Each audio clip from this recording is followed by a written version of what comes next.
Hello everyone, welcome to Physics Academy. In our last lecture we have studied about inertia and types of inertia. Today our topic is linear momentum. Now let us proceed with our topic. Firstly, what is momentum? Linear momentum होता क्या है, हम इसके बारे में देखेंगे कि ये क्या चीज़ है. Firstly, let us see what is the definition of linear momentum. It is the product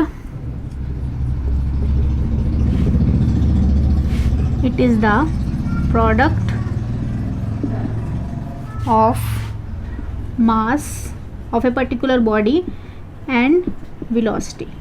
कोई बॉडी अगर मोशन में है, if a particular body is in motion, it has some mass and it has also some velocity. ठीक है, so the product of both these terms, this mass and velocity, it is defined as the linear momentum. और इसमें add कर सकते हैं हम it is the quantity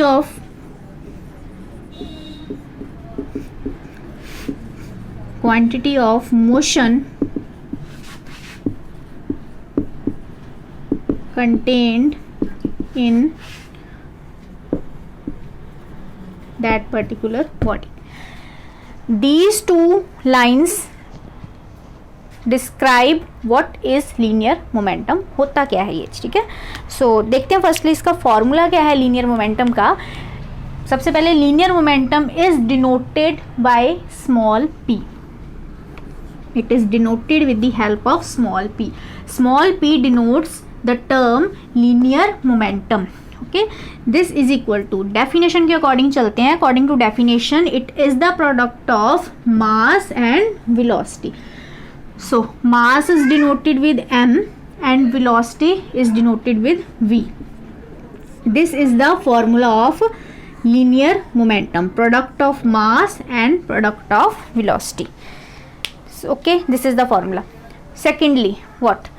It is a vector quantity, not scalar. It is a vector quantity. As you all know, what is vector quantity? A quantity which has a particular direction. जो चीज़ किसी particular direction में move कर रही है, जिसकी कोई ना कोई direction है, उसको हम क्या बोलते हैं? It is a vector quantity. And जो quantity जिसकी कोई direction नहीं है, that is a scalar quantity. Now, but linear momentum is a vector quantity. This arrow sign shows that it is a vector quantity. Now, why it is a vector quantity? Because जो linear momentum है, it depends upon mass and velocity. दोनों के ये क्या है? Directly proportional है, दोनों पर ही इक्वली डिपेंड कर रहा है. Because velocity has a direction. Velocity जो है, ये तो आपको सबको पता है कि वेलोसिटी क्या होता है. It has a direction. Body moving in a particular direction with respect to time, that is velocity. Velocity has a direction. Now momentum depends upon velocity, so momentum has also direction. So these are both are the vector quantity. ठीक है, so ultimately linear momentum is a vector quantity. Now move on to its SI unit. इसकी SI unit क्या होती है linear momentum की? SI unit क्या है इसकी? mass की क्या होती है unit? किलोग्राम. and velocity की क्या होती है? Metre per second. ठीक है, so it is the SI unit of linear momentum, kilogram meter per second. ठीक है, this is the SI unit. It is a vector quantity. It is the product of mass and velocity. Now move on to our next line, that is it is the quantity of motion contained in a body. किसी particular body में कितनी motion है, अगर वो body move कर रही है तो उसमें कितनी motion है, that is measured with the help of linear momentum. Quantity of motion contained in the body, it is measured with the help of the linear momentum. Now linear momentum है कि ultimately it is the impact of that one body creates on the surface of the another body. एक body जो अपना असर दूसरी body पर दिखाती है, एक बॉडी जो अपना असर दूसरी बॉडी के सरफेस पर दिखाती है, या फिर ये वाली बॉडी अपना असर इस बॉडी पर दिखाती है, ये जो दोनों बॉडी से अपना असर, अपना इम्पैक्ट एक दूसरे पर दिखाती हैं, that is known as its momentum. वो होता है लीनियर मोमेंटम. लीनियर मोमेंटम मैंने जैसे आपको बोला है कि it depends upon mass and velocity. वो मास पर, बॉडी के मास पर भी डिपेंड कर रहा है एंड वो बॉडी की वेलोसिटी पर भी डिपेंड कर रहा है. सो इसको हम एक एग्जांपल से समझेंगे easily. Firstly let us take example for mass, for dependence of mass, की जो लीनियर मोमेंटम है वो मास पर किस तरह से वो डिपेंड करा, how it depends upon mass. Suppose that there are two bodies, कुछ भी हैं, वो बॉल है, स्टोन है, कुछ भी किसी भी तरह की बॉडीज है, दो, ठीक है। बॉडी ए, इसका वेट जो है, मास जो है it is 20 kg। Body B, इसका जो मास है it is 5 kg। Let us suppose कि इन दोनों बॉडीज़ को किसी हाइट से, ठीक है, these both bodies fall down from A height, किस बॉडी को कैच करने में कम हर्ट होगा, ठीक है ना, किस बॉडी को कैच करने में हमें फोर्स जो है वो कम लगाना पड़ेगा, किसी बॉडी, ये जब बॉडी नीचे की तरफ फॉल डाउन, नीचे की तरफ आ रही है, सो इसको रोकने के लिए, इसकी मोशन को रोकने के लिए we have to apply opposing force, हमें अपोजिंग फोर्स लगाना पड़ेगा, मीन्स उस फोर्स को अपोजिट फोर्स लगाना पड़ेगा ताकि जो इसकी मोशन है वो रुक सके, इसकी जो स्टेट ऑफ मोशन है वो स्टेट ऑफ रेस्ट में आ सके, ठीक है। सो अकॉर्डिंग टू इन दोनों बॉडीज में से किस बॉडी पर अपोजिंग फोर्स ज़्यादा लगेगा, ऑब्वियसली फॉर 20 kg, ठीक है ना। इसके लिए हमें फोर्स क्या लगाना पड़ेगा, ज़्यादा लगाने पड़ेगा than body B, because it has a lighter mass. Hurt कौन सी बॉडी कम करेगी, obviously body B hurts less than the body A. So it shows that body B has less momentum than body A, means body A has the greater momentum than the body B।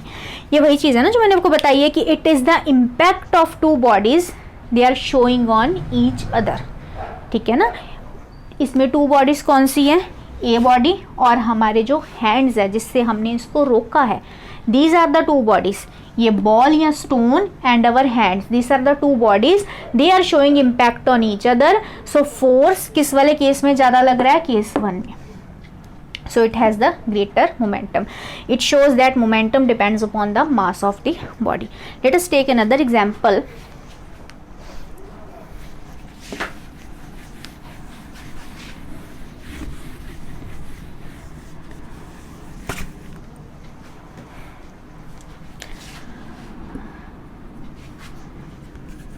Case 1 लेके चलते हैं इसमें एक।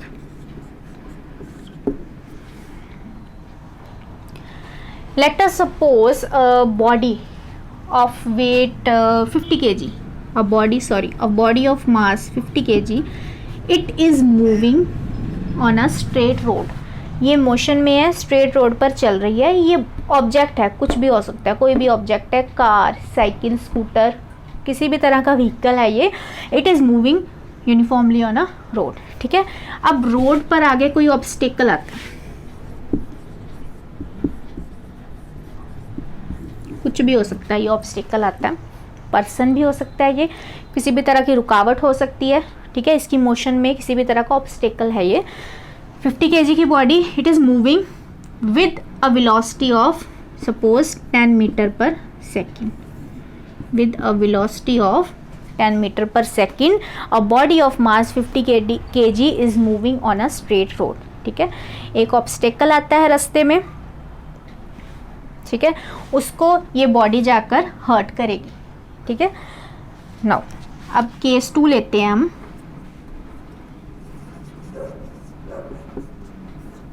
Then I will make you clear by comparing these two cases, ठीक है। Case 2 में क्या है, second body of mass 100 kg, it is moving on a straight road but with velocity same, velocity जो है वो same.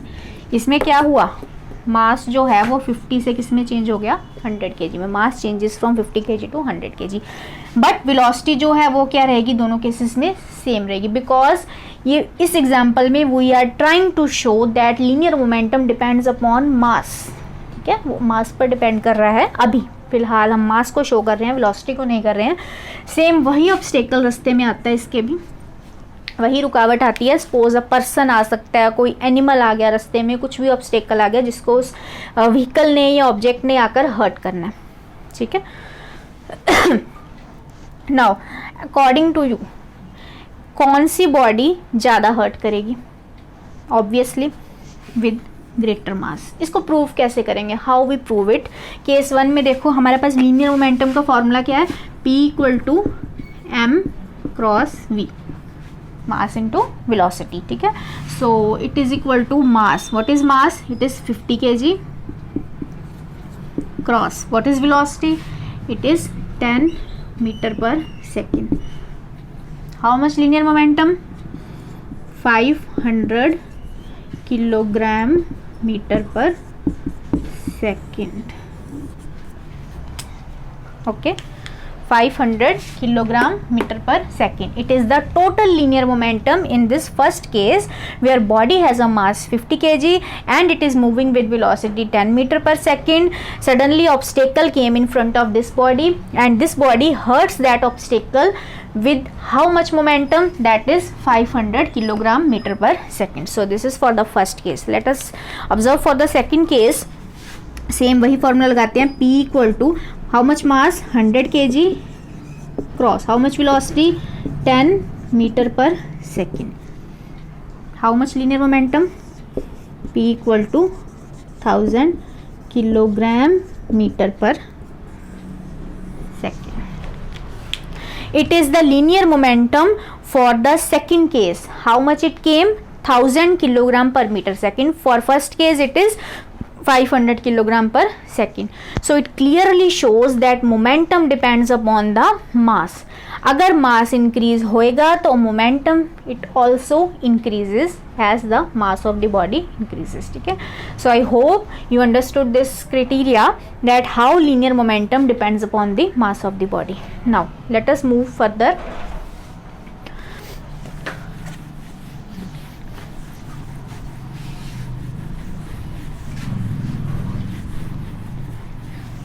What is our second point? Our second point is this linear momentum also depends upon equally depends upon velocity. As it depends upon mass, equally linear momentum depends upon velocity. P equal to m cross v. जितना वो मास पर depend कर रहा है body के, उतना ही वो body की वेलोसिटी पर भी डिपेंड करेगा. Now let us explain this with the help of example. इसको एग्जांपल से समझते हैं. देखो बुलेट की एग्जांपल लेते हैं. एक बुलेट है जिसको फायर किया गया, ठीक है. A bullet is fired from a gun to a human body. Human body किसी ऑब्स्टेकल पर, किसी एनिमल बॉडी पर, किसी पर भी, ठीक है. जब बुलेट को फर्स्ट केस में फायर किया गया to a human body, its velocity is slow, ठीक है. सेकेंड केस में जब बुलेट को फायर किया गया टू ऑब्स्टेकल और to a human body, its velocity is greater. First case में वेलोसिटी कम है, सेकेंड केस में वेलोसिटी फर्स्ट केस से क्या है, ज़्यादा है, ठीक है. नाउ जिस केस में वेलोसिटी जो है वो ज़्यादा वेलोसिटी के साथ बुलेट जो फायर हुई है, उस केस में क्या होगा, that bullet easily penetrates through the human tissue, easily penetrate through the human body. वो ह्यूमन बॉडी को ईजिली हर्ट कर जाएगी because it is fired with a greater velocity. Second case में क्या होगा, when a bullet fires with the less velocity, थोड़ी velocity के साथ, कम वेलोसिटी के साथ, स्लो मोशन के साथ अगर बुलेट को स्लो वेलोसिटी के साथ फायर किया गया, देन वो उतना बॉडी को हर्ट नहीं करेगी जितना उसने उस केस में किया है जिसमें वेलोसिटी क्या है बुलेट की ज़्यादा है, इंक्रीज़ की गई है, ठीक है. दोनों केसेस में फ़र्क है ना. जिसमें वेलोसिटी ज़्यादा है उस केस में वो बॉडी को ज़्यादा हर्ट करेगी, जिसमें वेलोसिटी कम है उस केस में वो बॉडी को कम हर्ट करेगी. ये चीज़ समझ सकते हो ना आप, ठीक है. मतलब अगर बुलेट जो है बहुत ज़्यादा वेलोसिटी के साथ हमारी ओर आ रही है, बहुत ज़्यादा वेलोसिटी के साथ किसी ऑब्स्टेकल की ओर मूव कर रही है, देन उस वेलोसिटी को to stop that much velocity, that much opposing force is needed. जितनी वेलोसिटी है उतना ही हमें क्या चाहिए, अपोजिंग फोर्स उसको रोकने के लिए. मीन्स बॉडी के पास उतना अपोजिंग फोर्स होना चाहिए to stop that bullet. But अगर वो सेम बुलेट कम वेलोसिटी के साथ हमारी ओर मूव कर रही है, then body needs to have less opposing force to stop that bullet. फ़र्क समझ में आ रहा है ना. सो द बॉडी जो बुलेट ग्रेटर वेलोसिटी के साथ आई है उस केस में मोमेंटम क्या होगा, ज़्यादा होगा, उस केस में मोमेंटम क्या होगा, ज़्यादा होगा। बट जो सेकंड केस है जिसमें बुलेट लेस वेलोसिटी के साथ आई है उसमें मोमेंटम क्या होगा, कम होगा, ठीक है। It is the impact that one body creates on the another body, ठीक है, बाय मास और बाय वेलोसिटी, ठीक है। So this example shows that linear momentum depends upon the velocity of the body. It depends upon two terms. First is mass, second is velocity. Equally depends upon both these terms. ठीक है. So hope you understood about linear momentum. That is all about linear momentum. Now let us proceed to our next topic, to our main topic of this chapter, Newton's laws of motion. ये जो सब हमने topic किए हैं, these are the terms that are related to Newton's laws of motion, जो समझनी आपके लिए ज़रूरी थी, कंपल्सरी थी. Now our main topic is Newton's laws of motion.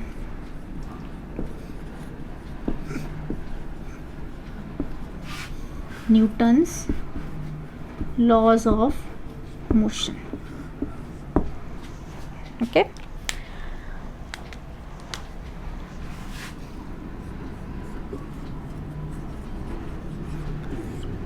Newton gave 3 laws of motion. Newton gave us 3 laws of motion.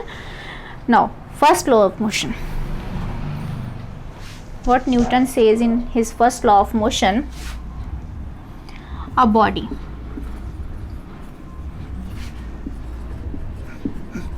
continues to be in state of rest or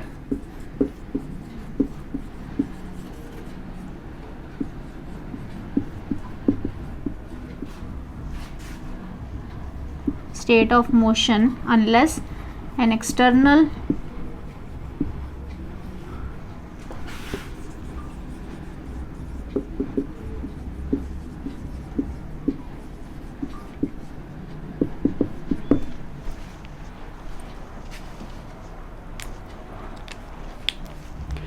कोई body इसको हम जो न्यूटन का first law है, it is also known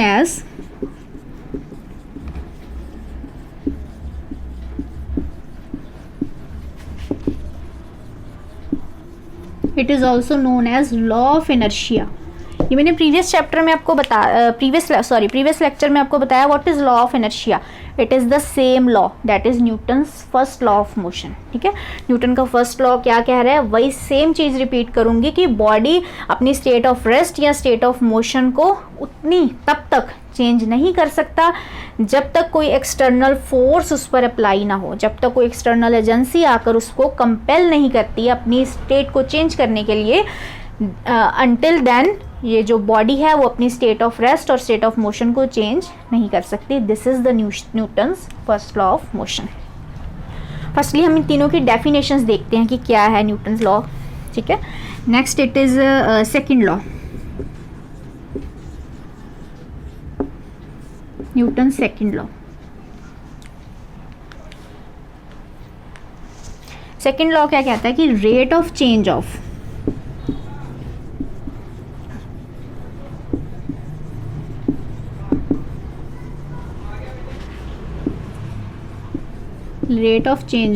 linear momentum is directly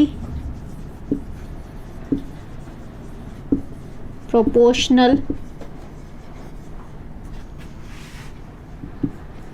to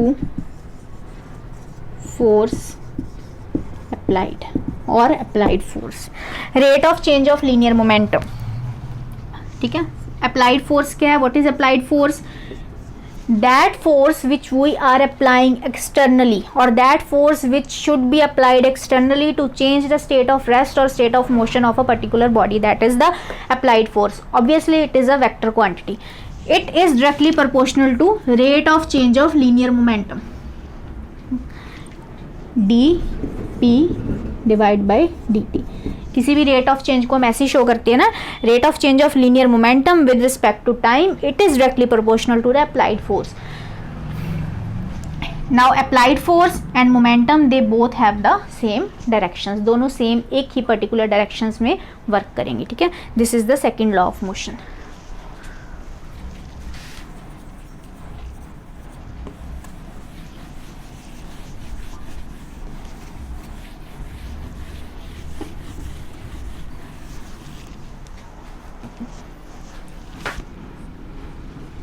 What is the third law? Third law, simple सा law है ये. To every action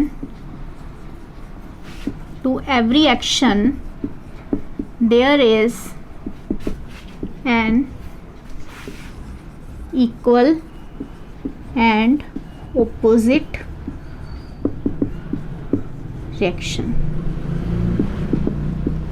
In our earlier stages of school, in our earlier science books, we must have heard about the topic stimulus. ठीक है, stimulus में एक बड़ी unique सी example होती है touch me not plant. Touch me not plant पर ये फंडा अप्लाई होता है. वो क्या करता है, हम अपना action, we are showing our action to that plant by touching the leaves of that plant. ठीक है, and in response the leaves of that plant show their reaction to us by folding its leaves.